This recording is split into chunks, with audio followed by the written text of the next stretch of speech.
Ya, pagi teman-teman.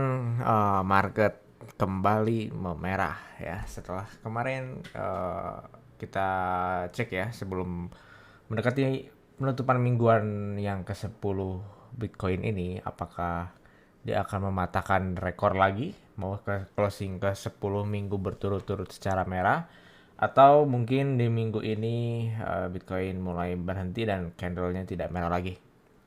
Nah, kalau misalkan kita lihat dari overall market hari ini, Bitcoin, Ethereum, BNB, Sol terutama, terus juga hampir top coin mengalami penurunan ya. Hanya stablecoin aja yang bertahan, termasuk USDC ya. Kalau kalian lagi pengen amanin aset kalian, saya saranin untuk di stablecoin USDC.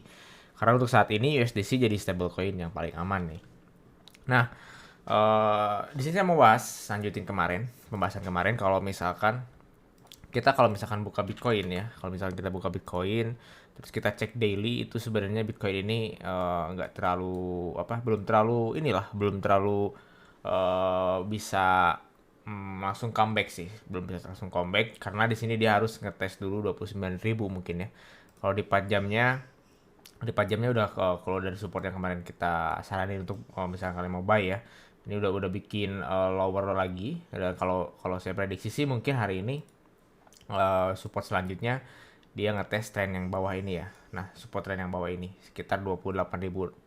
Jadi mungkin support itu harus bertahan untuk Bitcoin ya, 28.700. Karena di 4 jamnya ini Bitcoin membentuk penurunan yang lakukan yang baru ya. Nih, kalau kita cek di sini terutama di 4 jam, di 4 jam itu dia selalu bikin bikin penurunan yang baru lagi nih. Ini jadi resisten Bitcoin nih. Resisten Bitcoin di area sekitar berapa ya di tren ini? Di 29.000 atau 30.000 ya. 30.000 jadi resisten Bitcoin. Kalau misalkan Bitcoin nanti tes ke 30.000 dan dia ditolak lagi, kemungkinan besar dia bakal ke sini. Bisa ke 28.400 support selanjutnya. Dan kalau misalkan ini breakdown, ini baru biar bakal lanjutin tren turun, bakal ada penurunan yang cukup drastis lagi nih, misalkan tren ini dijebolin lagi ya sama si trader-trader yang pengen Bitcoin turun itu. Nah, kalau misalkan kita gambar nih, kalau kita gambar sebentar, where's ya. Kalau misalkan kita gambar ini Bitcoin sebenarnya kalau misalkan ini terjadi ya, ini bisa ke sini. Ada dua kemungkinan ya. Kalau pribadi saya sih sepertinya Bitcoin bakal harusnya bertahan minggu ini. Di 28.400 sampai 28.500 bisa coba untuk pending entry Bitcoin di sana, dan dengan stop loss mungkin di 27.300 lah. Stop loss di 27.300. Kita entry 28.400 atau 28.500, stop loss di 27.400 ya. Jadi kalau misalkan mau entry, teman-teman tinggal pakai ini. Nah, ini target kita bisa di sini 7%-an. Stop loss kita di 27.300, berarti 4% ya. Berarti hampir 2 banding 1 lah kalau kalian mau entry di Bitcoin. Nah, yang pengen saya bahas tuh sebenarnya dari Solana ya, teman-teman. Kalau misalkan kita lihat chart Solana,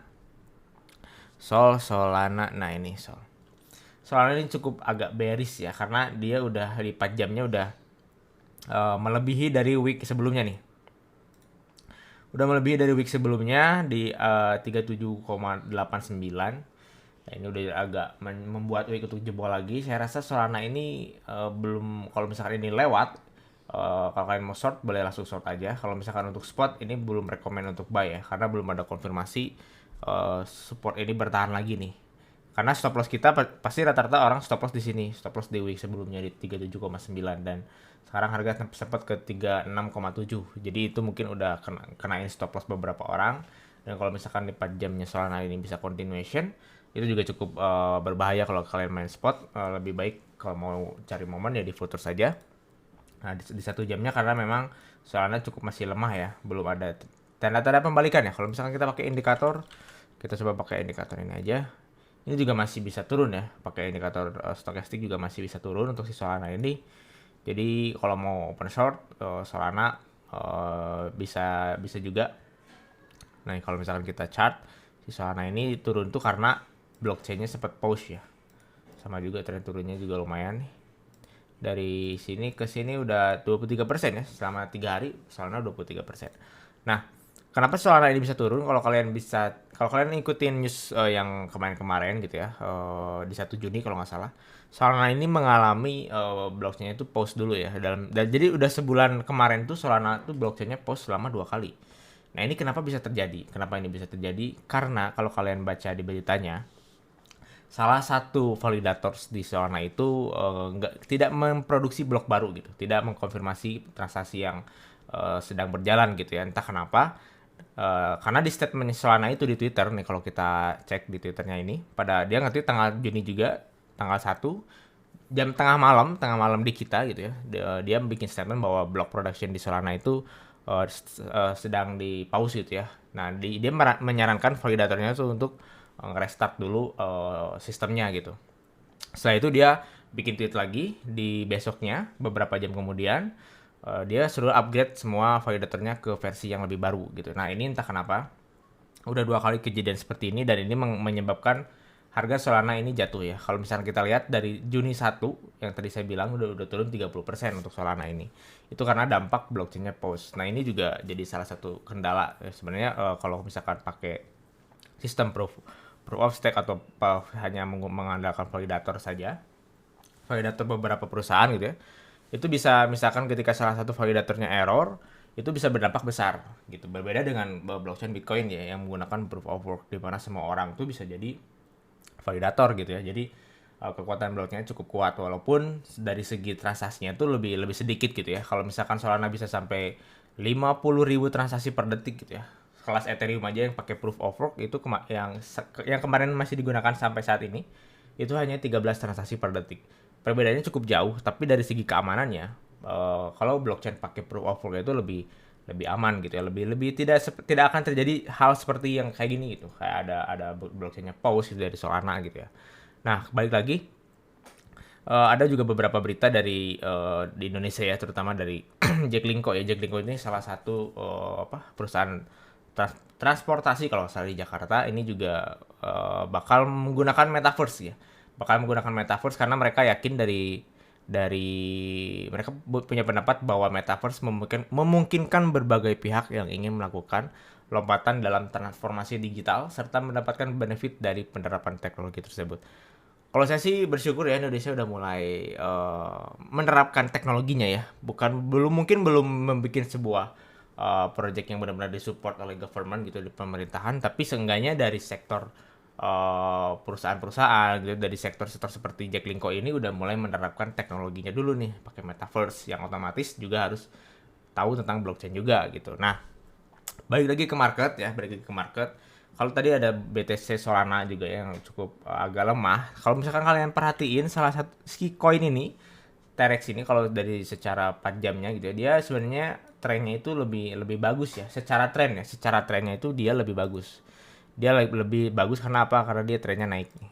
Trennya naik dari Januari itu sebenarnya dia trennya naik, berbeda dengan koin lain ya yang trennya turun.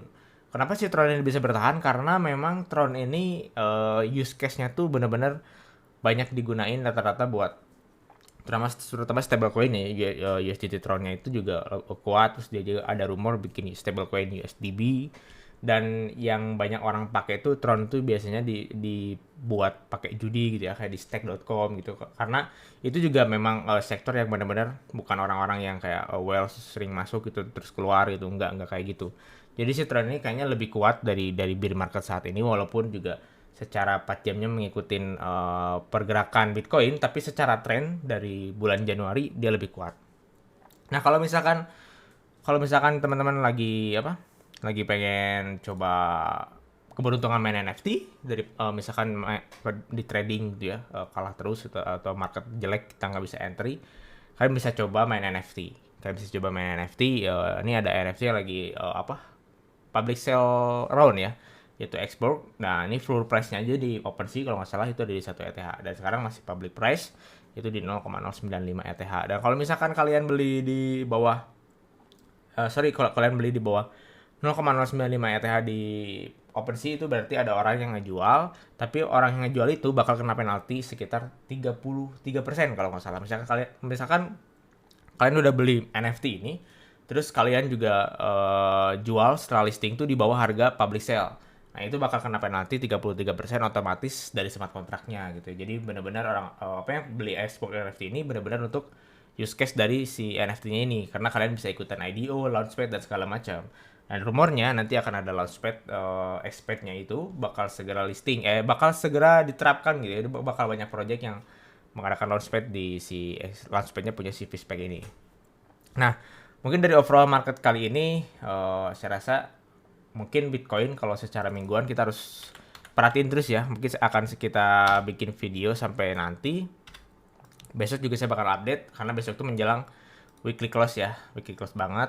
Kalau secara weekly ini Bitcoin udah mulai tipis ya, udah mulai tipis nih.